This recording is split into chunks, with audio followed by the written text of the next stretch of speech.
Hello, my name is Fiona Stanton from Fee's Papercraft. Hopefully you've seen today that new mini catalogue came out and launched today. So this is the January to June spring and summer catalogue. Got lots of lovely things in there. During January and February we also have something called Sale-A-Bration. This is where you spend £45 on any of the Stampin' Up offerings and you can choose one item free from the Sale-A-Bration catalogue. This is a separate catalogue. There's only about half a dozen items in there. I'll post a link to both the catalogues in a minute. So for every £45 you can choose one item. There are some items where you need to spend £90 to get them, and this is one of them. This is a Touch of Ink stamp set, and this is available if you spend £90 or more in anything that Stampin' Up offer. And you can see, hopefully you can see that it's these kind of line drawings, and then you've got this kind of ink, faux watercolour ink backgrounds which you can just stamp on. And there are also a few greetings, best wishes, thank you so much, hope, love, hello friend, thinking of you. And the images you've got like a little hummingbird, leaves, a flower and butterfly. So that's I'm going to show you a quick demonstration with this stamp set now. This is the card. It's a really quick and simple card using watercolour cardstock, and I'll show you how I created the background and StazOn Saddle Brown ink. The reason I use StazOn is because this is a watercolour background and StazOn is a solvent-based ink pad, and so it won't mix, the two won't mix. If you use a water-based ink pad on top, there could be a chance of it running, and most of Stampin' Up ink pads are water-based. Their classic ink pads are water-based, so the StazOn isn't though. Right, so first of all, I've got a piece of watercolour cardstock, and I'm going to rough it up, and I'm going to do that by using an aqua painter and just going down through the edges, wetting the edges. It can be really rough. I was a bit worried about this because I'm a pretty neat person. I wasn't too sure whether I'd be able to kind of cope with this technique. But just make sure I get plenty of water onto the edges of the card. And then, it does look a bit painful. We're just going to, what that does just helps it tear. Still not perfect because watercolour card is obviously designed to take water, and so it can take, so it's not as easy as if you're just using ordinary cardstock. Ordinary cardstock can just tear quite easily. So we just want to rough up the edges, make it nice, not unneat, which kind of helps me because I can never get anything lined up straight. I hope you're all well. It'd be lovely to see what you've been up to over Christmas. Obviously in the UK we've started a new lockdown today, which has made it interesting. So my husband is currently trying to keep 3 children quiet, or one should be doing home learning. The other 2 are just waiting for information to come through, and then we'll start them. So that's our topper, if you like. So to create the background, what I've used, these are the stamping markers. So Stampin' Up do 2 types of pens. They do these ones, which are just ordinary kind of watercolour colouring pens, if you like. And I'm just going to scribble quite roughly the colours, let me just get them in the right order, onto the block. The reason I start in the middle with the middle colour is, and I know roughly how much space I need for each colour. I did it before and I ended up kind of only doing about 3/4 of the ink block. So if I know, if I do it like this, then I can. Right. So just add the colour on. And these pens are great because you've got a brush tip, and on the other end you've got like a 0.5mm kind of bullet end, if you like, bullet tip. So I've used a mixture of colours from the Regals collection, Cherry Cobbler and Old Olive, and then I've used some from the In Colours. So we've got Pretty Peacock, Cinnamon Brown and Bumblebee Yellow. And then what we do, we're just going to spritz some water, make sure it's nicely covered. Make sure your work surface is nicely covered as well. And then we're just going to plonk that in the middle and press down. Try and smooch it. You kind of want the colours to bleed, but you kind of want them to stay within their kind of area as well. And the thing is with watercolour card, it's not necessarily about the pressure, it's about the length of time you leave it on there, because then it gives it time for the ink to be absorbed into the, oh, I've got a blob there. What we can do with that, just with a bit of, always have some tissue paper near you. There you go, and that can soak that up. And just wipe this clean. And what we're going to do, we're going to add some texture to the background. With my original one, I actually spritzed again, which is why I got that run there. I didn't want to get that run again, so I'm not going to spritz the card. But what we're going to do, we're just going to tap this against the lid. Now, you won't look like anything at first.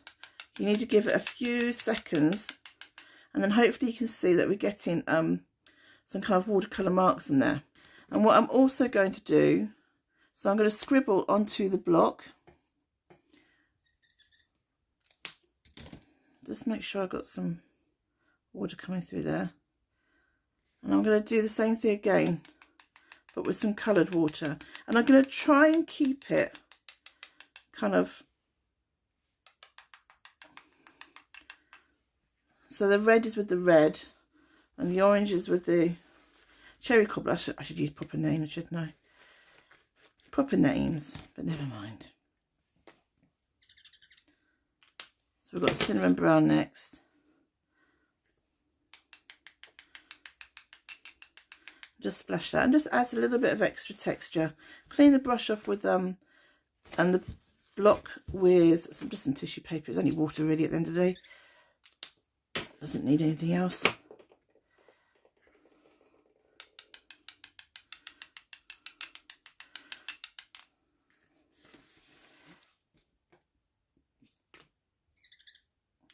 Just keep doing that.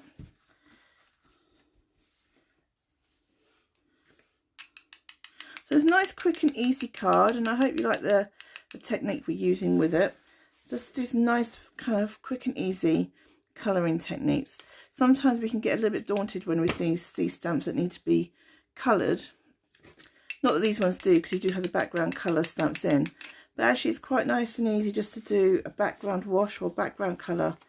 Instead of trying to colour in if you're not a great colourist, which I'm not. Right, that's all done. And then we're using, like I said, Stays On. I know people don't, I was a little bit wary about using Stays On at first because it does stain your stamps permanently. You can get a Stays On cleaner, which Stampin' Up sell, but you do need to be careful not to overuse it. And then, and the same thing again, it's not about pressure. About length of time that you leave the stamp on the paper. There we go. And then the next one, and you do need to be careful with Stays On. You do need to make sure you put the lids back on and the covering. It's got this protective lid as well, because it does dry out pretty quickly. Thank you so much. We can always do it. Thank you cards. So that is a topper, nice, quick and easy. And what we're going to do, we are going to wrap, I mean this, I should use a colour that's in there, but this is, oh no, Mozzie Meadow colour ribbon linen, and this comes from the Dragonfly Dreams suite from the new catalogue, from the January to June mini catalogue. Just twizzle that around.